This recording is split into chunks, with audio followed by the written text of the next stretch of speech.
오늘 이 시간은요, 방금 봉독해 드린 요한일서 1장 8절부터 말씀의 빛으로 나타나시는 그리스도에 대해서 말씀을 들으면서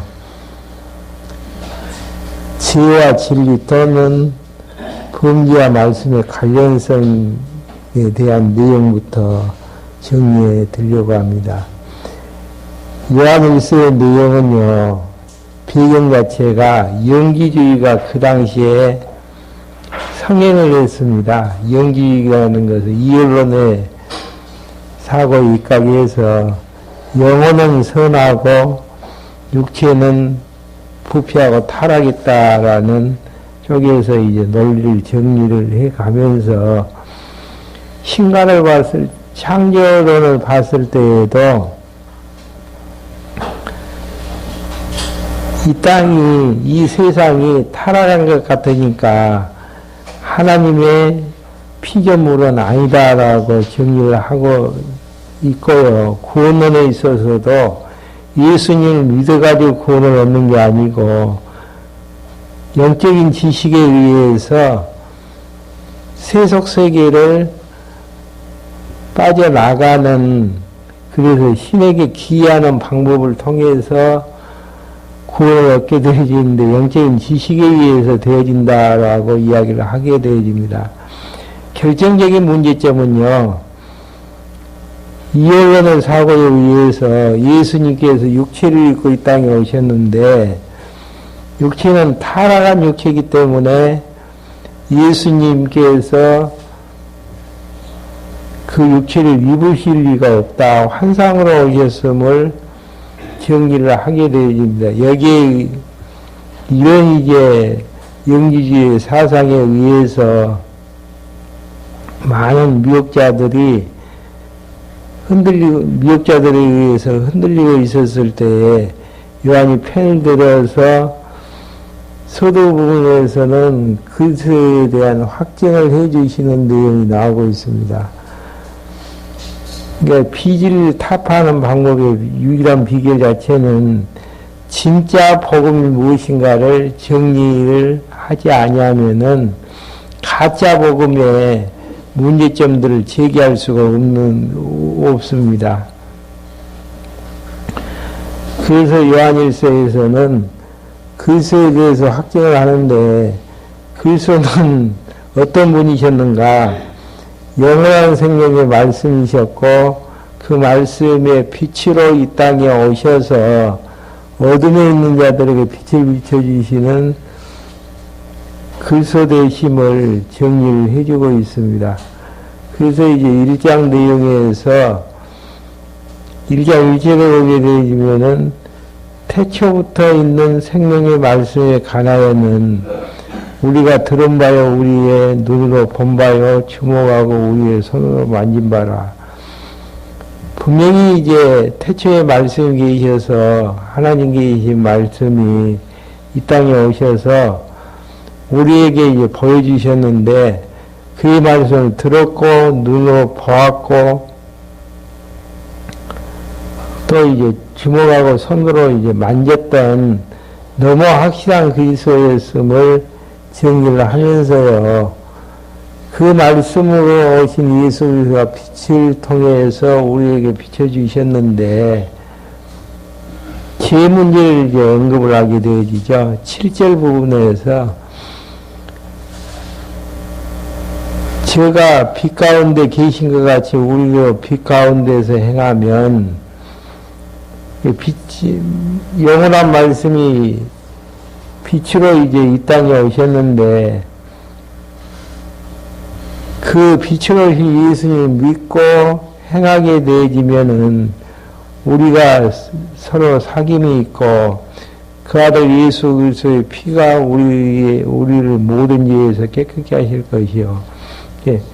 빛 대신 예수 그리스도가 오셔가지고 어둠에 있는 우리들에게 밝은 빛이 비춰주시게 되어지므로, 빛이 비춰지게 되어지면은 어둠의 추한 부분들이 드러나게 되어지고, 그 어둠의 추한 부분을 지혜로 인정을 하면서 뒤에 이제 나아지는데요. 지혜로 인정을 하면서 그분에게 가게 되지면은 모든 죄에서 이제 깨끗게 해주신다라고 7절까지 이야기를 하면서 8절에서 만일 우리가 지혜가 없다면 스스로 속이고, 영지주의자들은 육체가 죄가 있지 영혼은 죄가 없다라고 자기들은 이제 역설을 하게, 주장을 하게 되어지거든요. 그래서 이제 그들의 사상을 밑받침 바탕에 깔고 우리가 죄가 없다면 스스로 속이고 또 진리가 우리 속에 있지 아니할 것이요. 왜 이제 죄가 없고 의인이라고 잡으려 나가는가? 어둠 속에 있기 때문에 어둠에 쌓여있는 자기 자신을 알지 못하는 데에서 죄가 없다라고 이제 하게 되어지는 내용들을 이야기를 하면서, 만일 우리가 의미를 자백하면, 여기에서 이제 죄를 자백한다라는 이야기 자체는요, 입술로 자백하는 것이 아니고 마음으로 내가 죄인인 것을 시인하는 내용으로 이제 의미를 부여를 해야 됩니다. 예. 보통 이제 천주교에서는 두 가지 이제 제4 문제를 정리를 하죠. 첫째는 예수님을 믿기 전에 지은 죄에 대해서는 예수님이 십자가에 못 박혀 죽으셨기 때문에 죄 문제가 용서가 되어졌다.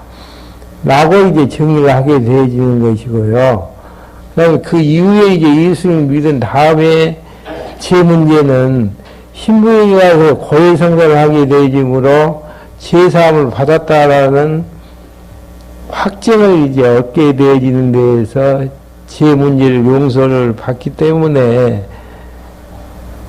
죄 고백 문제에 대해서 죄만 이제 신부 앞에 가서 고백만 하게 되어지면은 죄를 이제 용서해 주신다라는 그런 쪽에서 교리를 정리를 하게 되어지는 것인데, 입술로만 자백한다 그래서 되어지는 부분이 아니고요. 이 부분은 죄를 마음속으로 시인한다라는, 그래서 이제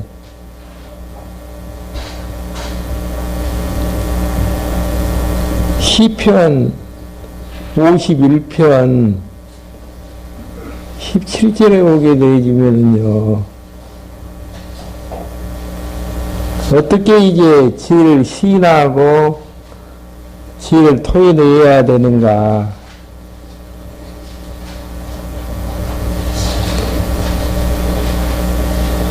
시편 51편은 다윗이 우리야를 범한 다음에 나단 선지자가 죄를 지적을 했을 때에 하나님 앞에 울면서 기도했던 내용이 시편 51편의 내용이거든요.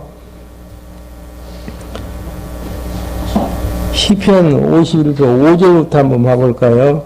내가 죄악 중에 출생하였으며 모친이 죄중에 나를 잉태하였나이다. 중심의 진실함을 주께서 원하시오니 내 속의 지혜를 알게 하시리이다. 6절을 보면은 자기 마음의 중심의 진실함을 주님이 알기를 원하신다라는 고백을 하게 된 다음에 16절에서 주는 제사를 즐겨하지 아니하시니 그렇지 않으면 네가 드렸을 것이라. 주는 번제를 기뻐하지 아니하시니이다. 17절 내용 중요합니다. 하나님의 구하시는 제사는 어떤 제사라고요? 상한 심령이라. 하나님의 상하고 통회하는 마음을 주께서 멸시치 아니하시리이다. 예. 자기가 어둠 속에서 죄를 지었던 부분들이 밝은 빛을 비춰주심으로 죄가 죄로 드러나게 되었을 때에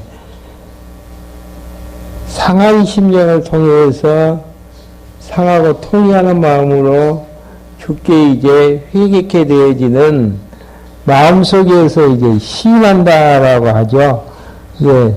자백이라는 헬라 언어를 보면 시라는 의미가 있는데요.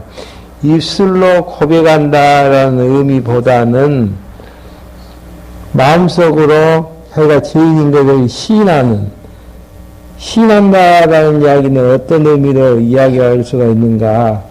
방금 이제 시편 51편 17절에 이야기한 것처럼 상한 심령으로 상하고 통해하는 마음으로 주께 회개하는 죄인인 것을 시인하는 이런 이제 시인이 되어졌을 때에 다시 이제 요한일서로 넘어와서요. 저는 미쁘시고 의로사 우리의 죄를 사하시며 모든 무리에서 우리를 깨끗게 하실 것이요. 주님께서 우리의 죄를 다 용서해 주신다라는 이야기죠. 만일 우리가 범죄치 아니하였다면 하나님을 거짓말로 만드는 것이니 또한 그 말씀이 우리 속에 있지 아니하리라. 여기서 말하는 말씀을 빛으로 오시는 예수님을 지칭하는 것인데요. 우리 마음속이 어두우면은 죄를 지으면서도 죄가 죄인일지를 깨닫지는 못합니다. 하지만 말씀의 밝은 빛으로 오신 예수님께서 빛을 밝게 보여주시면은 밝은 빛 안에서는 추하고 냄새나는 그런 이제 모습들이 그대로 드러나게 되어지는 내용들이죠. 그래서 드러나지는 것만큼 시편 51편 17절에서 이야기한 것처럼 상하고 통회하는 마음으로 하나님 앞에 회개케 되어지는 내용. 이게 이제 영원한 말씀에 빛으로 오신 예수님에 대한 내용들로 일장 부분에서 이야기를 하게 된 부분들입니다. 그 말씀으로 오신 예수님의 효능은, 말씀의 효능을 알려주는 내용이 이제 2장 1절부터 8절까지 보면은 나아지는데요. 먼저 생명의 말씀을 쓰는 목적과 그 반대 결과에 관하여 알려지는 내용이 2장 1절부터 2절까지 되어져 있습니다. 내 자녀들아, 여기서 자녀라는 것은 어둠 속에 있었다가 밝은 빛으로 오신 예수님 앞에서 죄가 드러나지는 데에서 그 죄를 회개하고 통회하는 마음으로 예수님 앞에 용서함을 받은 그런 이제 자녀들아, 내가 이것을 너희에게 쓰면 너희로 죄를 범치 않게 하려 함이라. 여기서 말하는 물론 이제 죄는 본문 내용의 역사적인 배경을 볼 때에는 적그리스도 영지주의자들 속에 들어가서 그들과 이제 합류해서 생활하게 되어지는 데에서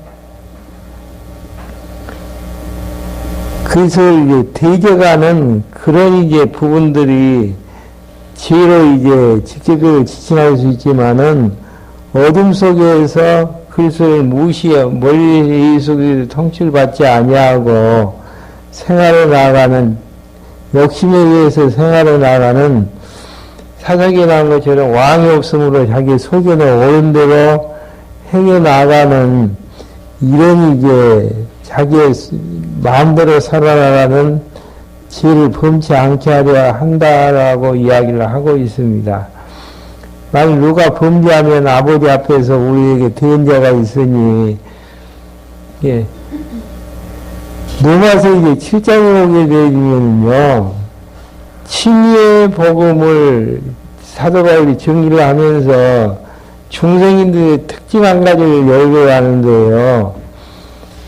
두 가지 마음이 중생인들에게 있다고 그랬죠. 첫째는 영의 소욕이 있는가 하면은, 두 번째는 성령의 육체의 소욕이 있습니다. 그 육체의 소욕을 정리하지 아니하면은 계속 이제 범죄할 수밖에 없는데, 선택한 하나님의 자녀들이 범죄를 하게 됐다면은 우리에게 누구가 있는가? 아버지 앞에 우리에게 대언자가 있으니, 대언자는 중재자가 있으니 곧 의로우신 예수 그리스도시다.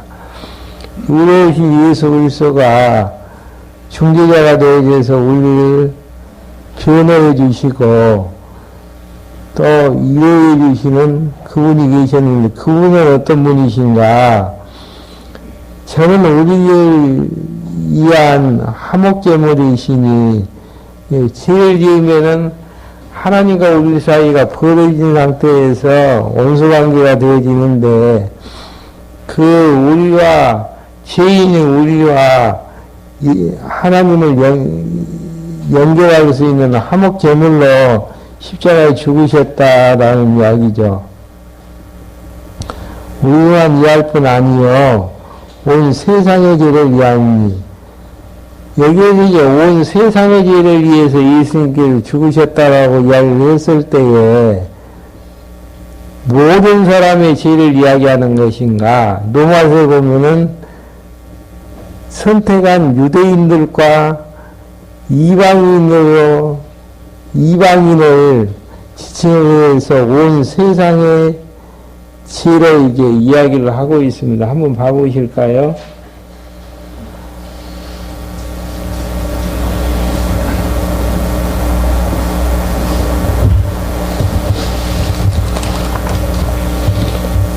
골로새서 1장 23절부터 24절 한번 봐보시렵니까?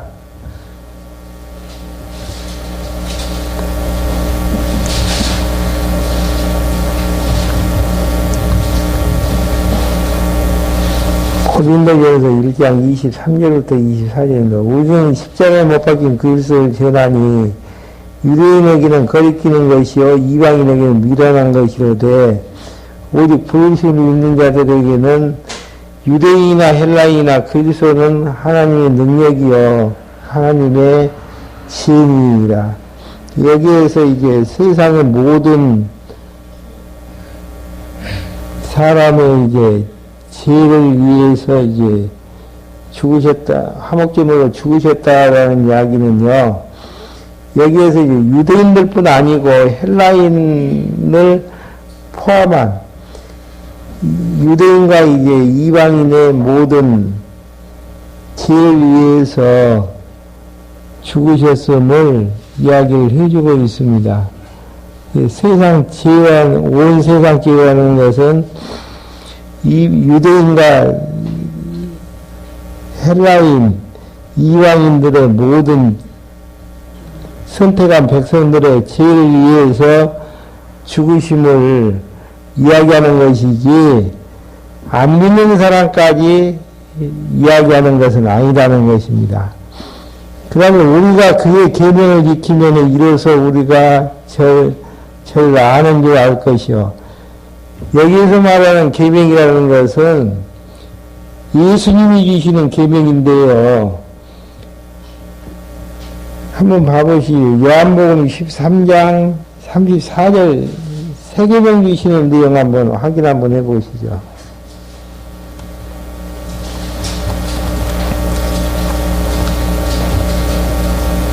어떤 계명인가?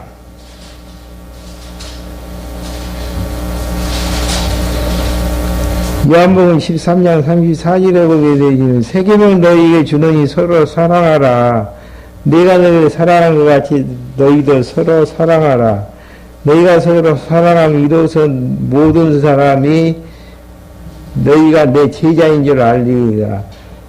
예수님께서 새 계명을 주셨는데 새 계명을 서로 무슨 계명인가? 서로 사랑하라는 것. 어느 정도 사랑해야 되는가? 내가 너희를 사랑한 것 같이. 내가 너희를 사랑하는 그 사랑에 대한 농도는 어느 정도인가? 요한복음 15장 12절 한번 봐보실까요?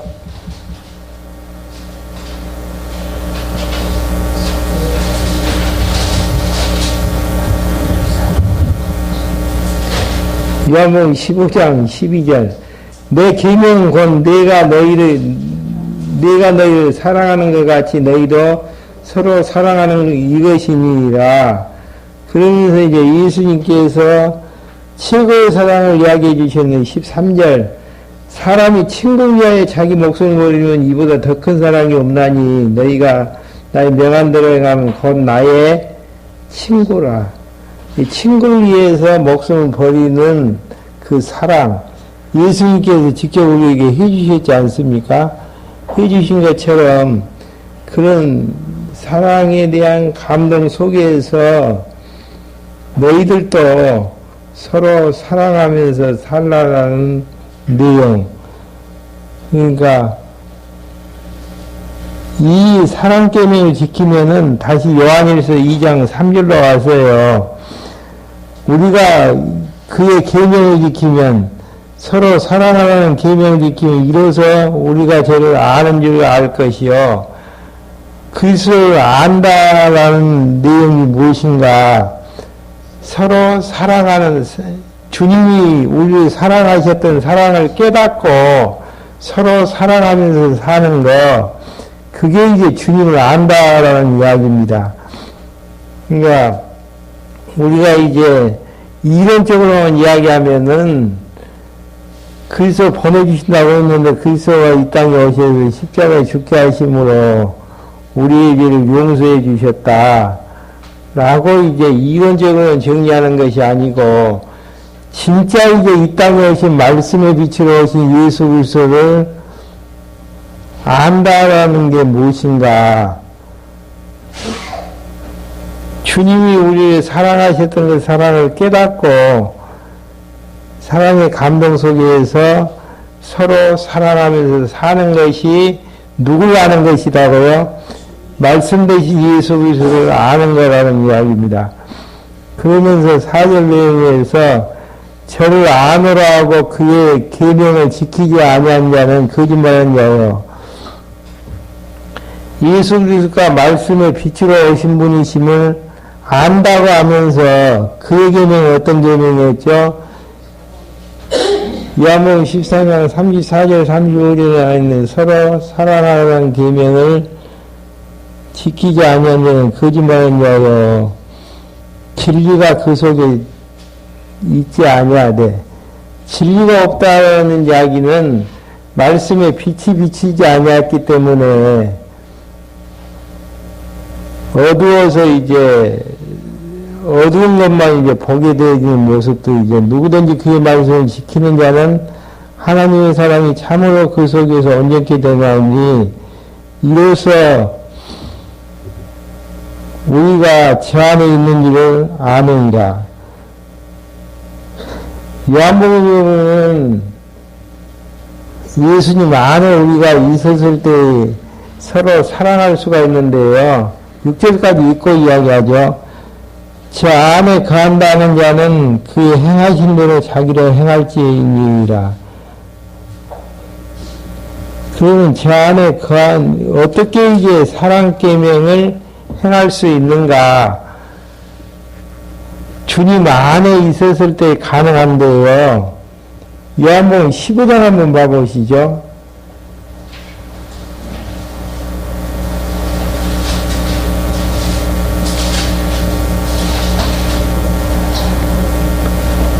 요한복음 15장 3절에 보게 되면은 친구를 내 몸같이 사랑할 수 있는 사랑의 비결이 나아지는데요.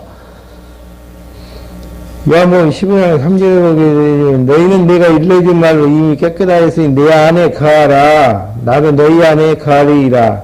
가지가 포도나무에 붙어있지 아니하면 절로 가시를 내릴 수 없음 같이 너희도 내 안에 있지 아니하면 그러하리이라. 나는 포도나무에 너는 가지 저가 내 안에 내가 저 안에 있으면 이 사람은 가시를 많이 맺나니 나를 떠나서는 너희가 아무것도 할 수 없습니다. 사람이 내 안에 거하지 아니하면 가지처럼 밖에 버리어 말라지나니 사람들이 이것을 모아다가 불에 던지며 살리니라. 너희가 내 안에 거하고 내 말이 너희 안에 거하면 무엇이든지 원하는 대로 구하라. 그리하면 이루리라. 너희가 과실을 많이 매기면 내 아버지께서 영광을 받으실 것이요. 너희가 내 제자가 되리라. 아버지께서 나를 사랑하신 것 같이 나도 너희를 사랑하였으니 나의 사랑 안에 거하라. 예. 주님의 사랑을 깨닫고 이웃을 내 몸과 같이 사랑할 수 있는 사랑의 비결은 무엇인가? 주님 안에 거하는 것. 주님 안에 거하는 내용을 어떻게 이제 정리를 하고 있는가? 방금 이제 요한복음 15장 4절에 나온 거죠. 내 안에 거하라. 나도 너희 안에 거하리이라. 가지가 포도나무에 붙어 있지 않으면 절로 가시를 맺을 수 없을 것 같이 너희도 내 안에 있지 않으면 그러하리라. 주님 안에 있었을 때에 포도나무에 가지가 붙어 있었을 때에 열매가 저절로 맺히는 것처럼 주님 안에 있었을 때에 가능하다라는 이야기입니다. 그러니까 사랑계명이라는 게 주님 안에 있었을 때 가능한 부분들이지 주님 밖에서 생활했을 때는 불가능한 부분임을 이야기할 수 있는 내용들이죠. 그러면서 이제 7절부터 8절까지 내용은 거듭 쓰는 계명에 대한 성격 및 그 이유에 관하여 이제 알려주는 내용인데요. 7절 한번 봐보시죠. 사랑하는 자들아, 내가 새 계명을 너희에게 쓰는 것이 아니라 내가 처음부터 가진 옛 계명이니, 옛 계명이라는 이야기는 무슨 계명을 이야기하나요?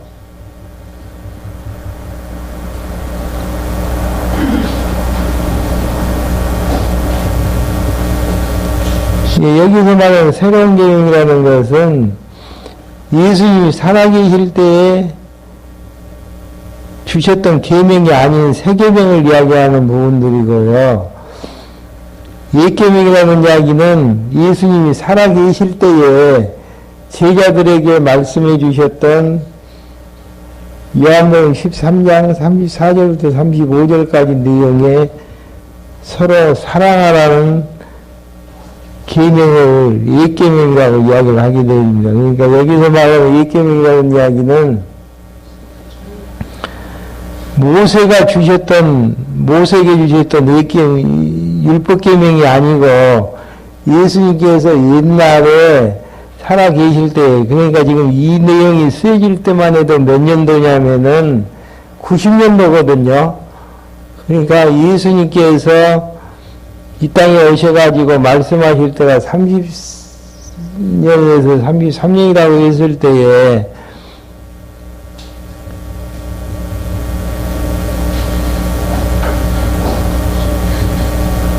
60년이 지나간 세월이기 때문에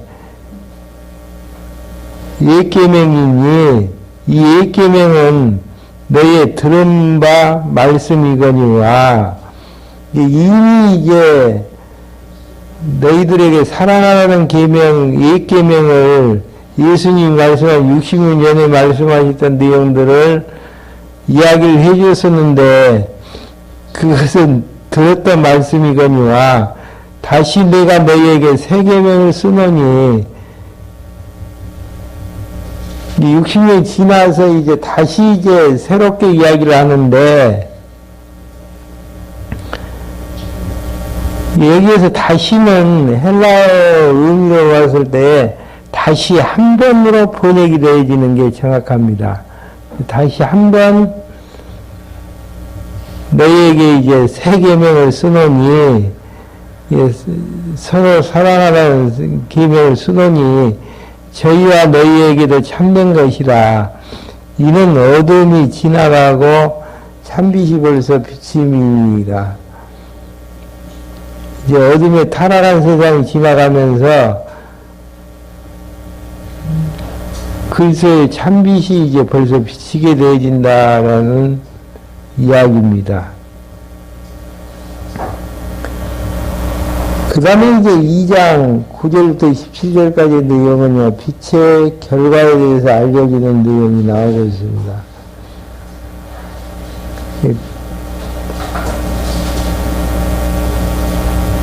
먼저 이제 9절부터 11절까지는 빛과 어둠 가운데 있는 원인 및 그 결과에 대해서 알려주는 내용이 나아지죠. 9절은 빛 가운데 있다고 하면 그 형제를 미워하는 자는 지금까지 어두운 가운데 있는 자요. 예, 8절에서 세계명 자체가 형제를 사랑하는 내용임을 바로 이제 연결시켜주는 대목이죠. 빛 가운데 있다고 하면은 그리스도 안에서 우리가 이제 있다고 한다면은 그 형제를 미워하는 자는 지금까지 어두운 가운데 있는 자요. 이 내용에 대해서 이제 예수님께서 요한복음 8장에서 다시 한번 확인해 주는데 요한복음 8장 12절 한번 봐보실까요?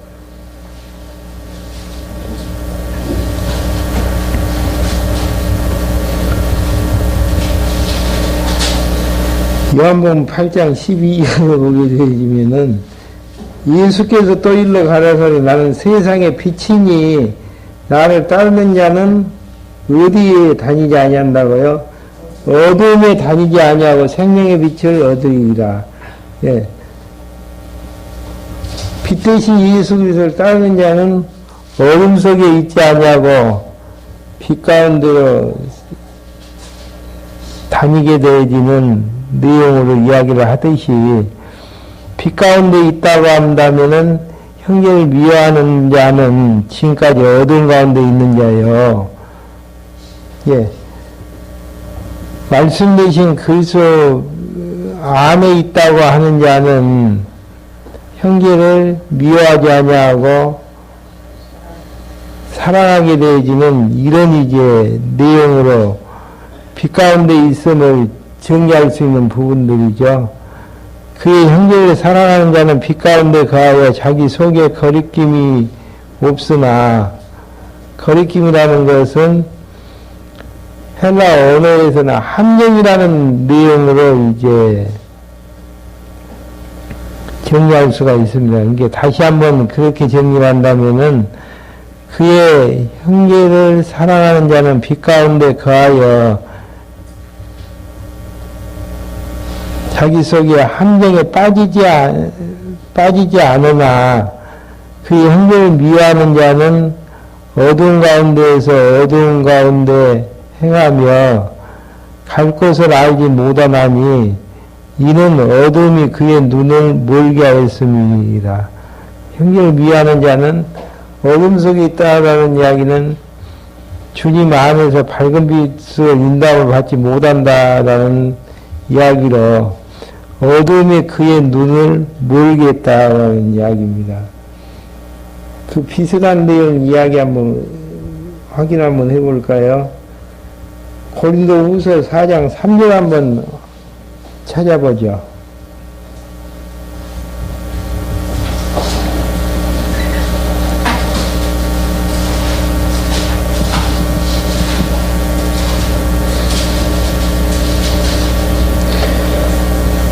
고린도후서 4장 3절 만일 우리 복음이 가리었으면 망하는 자들에게 가리운 것이니라.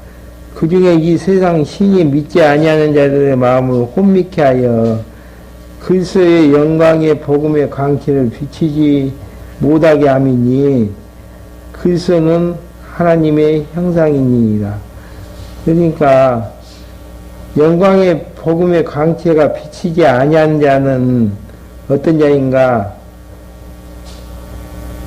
이 세상 신이 믿지 아니한 자의 마음을 혼미케 해서 비치지 못하겠다는 거. 결국은 어둠 속에 있는 자의 모습들을 이야기하는 부분들이죠. 그래서 어둠 속에서 그의 눈을 멀게 했다라는 이야기입니다. 여기서 정리를 해야 될 부분들은요, 하나님이 이제 그렇게 하신 것이 아니시고, 어둠의 세상 신이 이제 그렇게 했음을 이야기를 하게 되어지는 부분들이죠.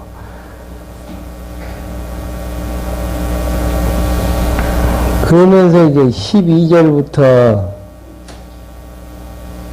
14절까지는 믿는 자들에게 쓰는 이유가 빛에 의한 결과임을 알려주는 부분들입니다.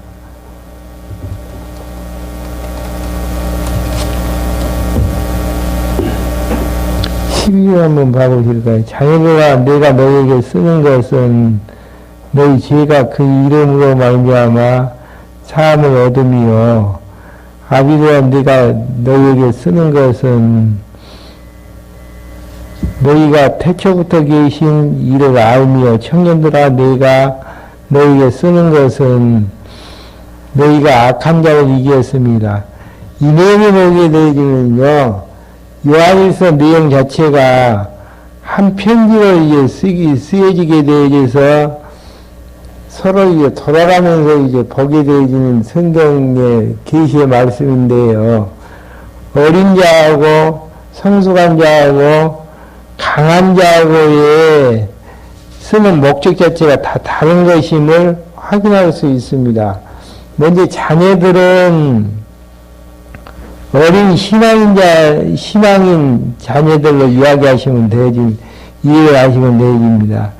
내가 너에게 쓰는 것은 너희 죄가 그 이름으로, 그의 이름 누구죠? 예수님의 이름으로 말미암아 사함을 얻음이요. 그러니까 로마서 수준에서 이야기해주는 내용들이죠. 모든 사람들이 죄를 범하였지만은 하나님의 의가 나타나서 예수를 이 땅에 보내주심으로 십자가에 죽게 하심으로 죄사함을 얻었다.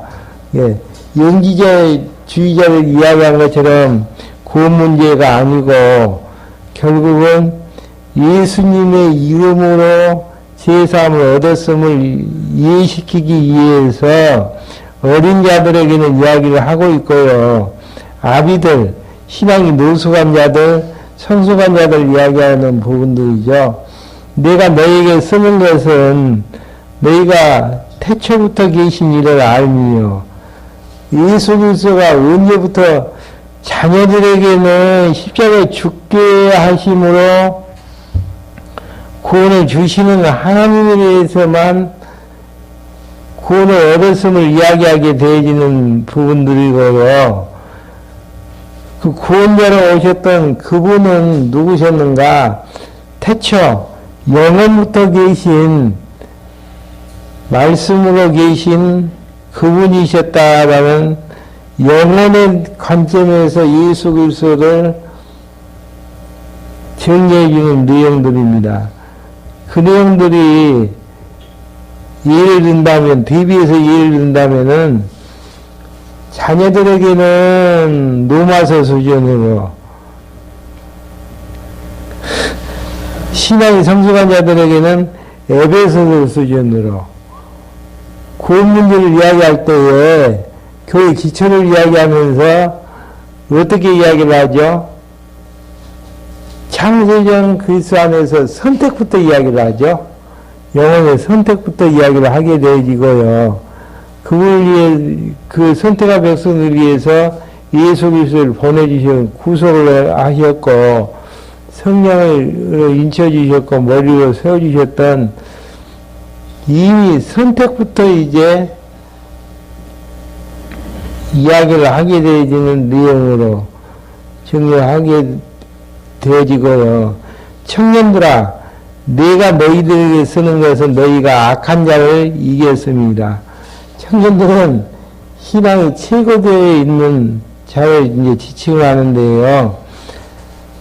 악한 자는 누구죠? 적그리스도와 싸워서 이긴 자. 신앙의 단계를 이야기하게 되어지죠. 구원의 문제를